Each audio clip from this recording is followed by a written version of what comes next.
done. Welcome to part 2. We're going to tell you what happened after completion and also answer some of your questions from part 1. The funds have arrived. Oh, so's my cup of tea. Cheers. And we're all parked up. What more could we want? Well, I'll tell you what we could want. We got to open our advent calendars now. So we're actually several days behind on those. Been a bit busy, so haven't we? yeah, we're going to open our advent calendars. We're going to drink our drinks. Then we're going to work out what we're going to do. What are we going to do? I don't know. I need to lie down. I'll tell you what we are going to do. What you're going to do is go through some of this. The tidying up didn't last long. We were absolutely shattered and had a nap. And then Ricky had arranged a table at one of our favourite restaurants as a little treat. Now let's catch you up on what our plans are. Where we're going to stay, what we're going to do, that kind of thing. It's like watching Gordon Ramsay all over again. You get a discount and just cook it yourself. Yeah. We were both working full-time right up until I was still in full-time work until after we'd moved out, and so we wanted to be in the motorhome while I was working my notice. So we were quite busy, and Christmas was approaching, which we were hosting at my mum's house 2 hours away. There was a lot of logistics involved. Yeah. When you're working at a fixed location every day, it kind of adds another dynamic to what you need to do, because you can't just keep moving and finding locations. You don't want to outstay your welcome anywhere either. So we kind of had to think about how that was going to pan out. And we found a CL that was, I was going to say perfect. It's not completely perfect. It's a little bit out of town, which has its benefits, but also means logistically it's a bit of a challenge. But in terms of those things of power, warmth, water, it's absolutely perfect, because we have permanent hookup.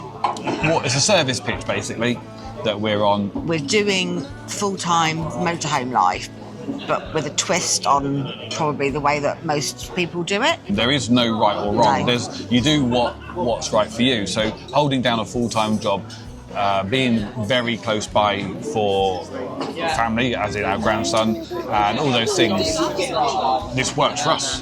Yeah. And for us, this is perfect van life. But for the next person, it won't be. Friends and family all reacted quite differently.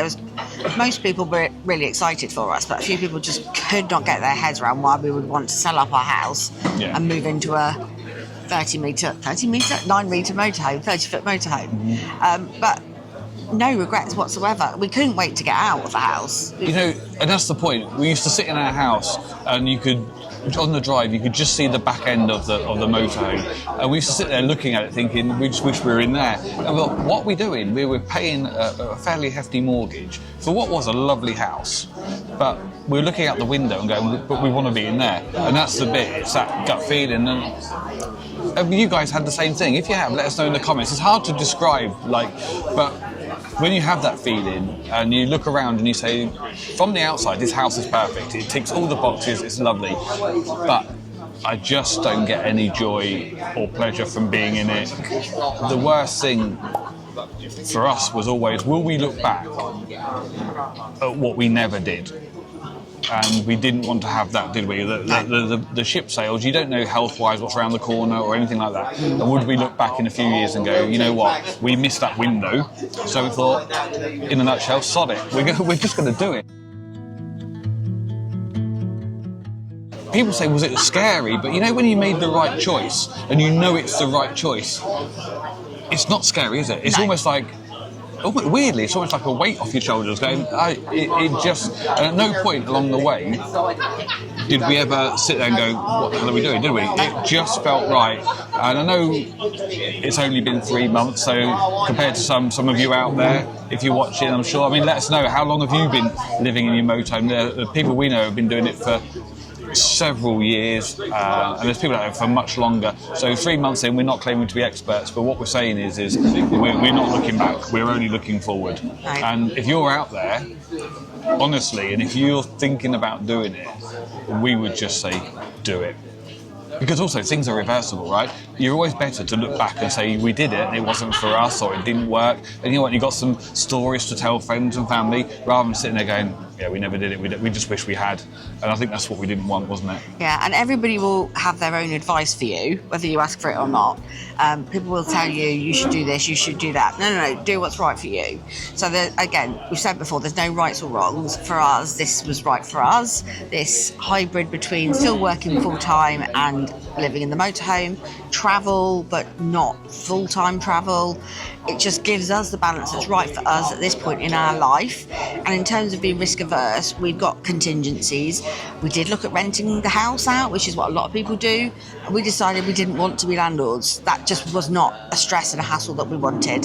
The important thing is just do what is right for you. Don't let other people tell you what you should do. The plan now is we still love travel, don't we? We don't, and every single week on my 2 days off work, we go off and we travel. And we're quite fortunate that where we live, we're on the edge of the Cotswolds, and so there's plenty within a reasonable distance for us to explore places we probably wouldn't normally go to.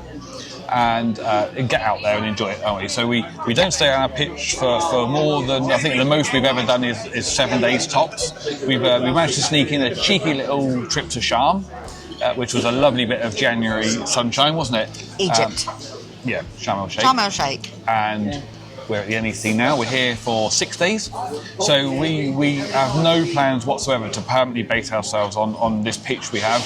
This is literally our 5 days a week whilst I'm working location, and the rest of the time we're out and about, and we'll be bringing you with us for most of those, won't we? Yeah, we're really enjoying just having that complete freedom to sleep around. Music to my ears. That's a bonus of selling a house I never thought I was going to get. Cheers to that. That's a different video. Yeah. Even in the last 3 months, we've realised that we're not quite set up perfectly. So weirdly, and this is probably going to be a bit of almost like a weird thing, but we're going to buy another car, or we're getting another car, which seems weird when you sell your house. We've got one car already, but what we've realised is that that's not really working for us. Because the site is quite far out of town, when Ricky goes to work, it's just me and the van, and it's too big a vehicle to park near to our daughter's house. So if I want to help out with our grandson, I need a car too. And it is a cheeky little car as well, and I can't wait to show it to you. So I will be showing it to you. We haven't got it yet. It's coming very soon. If you've got any positive suggestions for enhancements to living in a motorhome full time, please let us know. But we want to keep any negativity off the channel. Yeah, and we have done a lot of work on our van to get it ready as well. So we're going to do a bit of an upgrades video soon, aren't we? Because it's been a long time. We've had 2 years planning this, so in that time we've done a lot. If you've done it, share your experiences. If you're thinking about doing it, also, drop in the comments what you're thinking about doing, and what your concerns are, what your thoughts are, and it would be lovely to hear, wouldn't it? It's been a week since we released the video, and first and foremost, thank you so much for all your comments and your questions. We've enjoyed reading all of them, haven't we? So as promised, we're going to go through some of your questions and we're going to answer them. The first one is our absolute favourite. Out of all the questions, this is the first one. These are in no particular order, by the way. So the first one is, how old are we? You can't ask a lady her age. But you can ask me. So I'm going to assume you've asked me. So I am 52 and Laura is 50. Also, people say we look younger. We don't feel younger, so I don't think we look younger. The next question, do you want to do that one? Yeah. Did we leave a camera in the old house? That's the magic of YouTube. The magic and mystery of YouTube. We cannot confirm or deny if a camera was left in the house. It wasn't. We may have took that shot before we actually dropped the keys in. Are we planning on getting a seasonal pitch? We kind of touched on this previously in this video. So no, we have not got a seasonal pitch. We do have a pitch on a CL that we pay for nightly for just the nights we're here. And that's our base while I'm working. And we've also had a question about your work. So are you going to be working on the road? Yeah, no, I do not work on the road. So my job is fixed in a location. So I'm a transport manager based in Swindon. So I go to work every day. So no, and that's, I think we covered that earlier. That is kind of one of the many things that dictates our plans and our setup. This is a good question as well, and it's one that I've asked many a time. Does Dora have lots of free time now? Do you? Absolutely not. No, it's like when people retire and they say they don't know how they had time to have a job. I feel a bit like that now. So I am full-time editing these videos, and I am really slow, so it takes me ages. And then any other spare time I have, I'm obviously looking after the motorhome, cooking, cleaning, and of course looking after Noah as 2 or 3 times a week if I can. Sometimes it's once a week, but that changes. So yeah, I'm busy. So apparently she's busy. Very busy. Did you feel emotional about leaving the house? No. No, not at all. A few people have asked, have we been back since? No.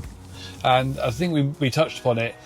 We just knew it was the right choice. So because it went on for so long as well, towards the end, we just couldn't wait to get out, could we? Yeah, we'd had 2 years to sort of come to terms with it, and by the end, I was so over it. Yeah, very ready to go, so not emotional at all. Not at all, no. The next one, will we travel abroad?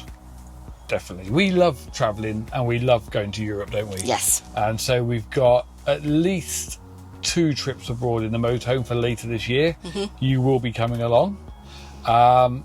Maybe a third, but that's TBC. Yeah, we're not sure. Not sure on that one. So 100% we will be going abroad. But just not for extended 3 to 6 month periods. It'll be, 2 or 3 weeks.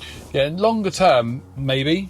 But certainly for this phase, it'll just be traditional kind of holiday time, 2 or 3 weeks, like Dora says, and then back to Swindon, ultimately, because I've got to get back to work, and we'll miss our family too much. Yeah, can't be away from Noah for that long. No. And where did you get your seats reupholstered? Yeah, we have had quite a few questions about that. We got them reupholstered by Regal Furnishings at Ilkeston. Yeah, they were fantastic, and they were really like old school in terms of they came out, they templated all the seats themselves, and then they kind of was some guys with the scissors cutting the leather out, someone else with a sewing machine. They didn't just cover them, they did reupholster them and replace the foam as well.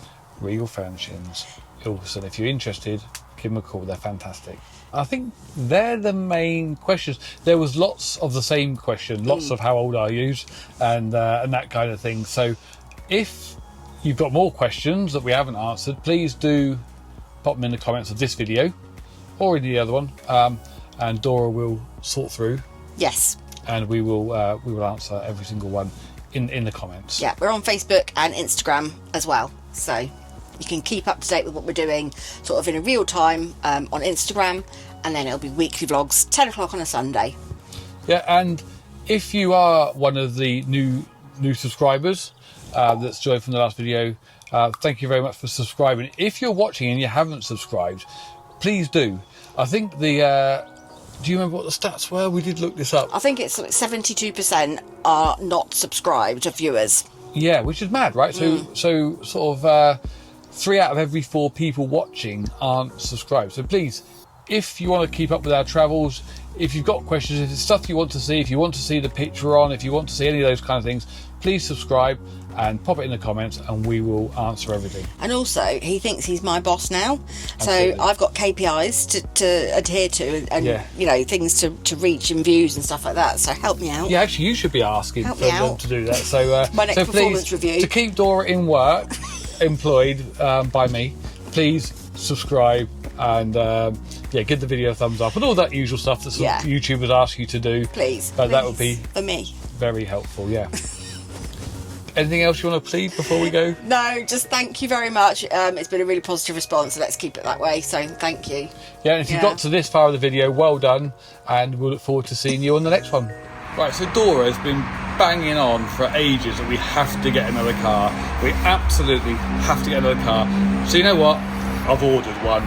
It'll be here any day, literally any day. So I thought I'd just swing by the dealership and show her what I've got coming.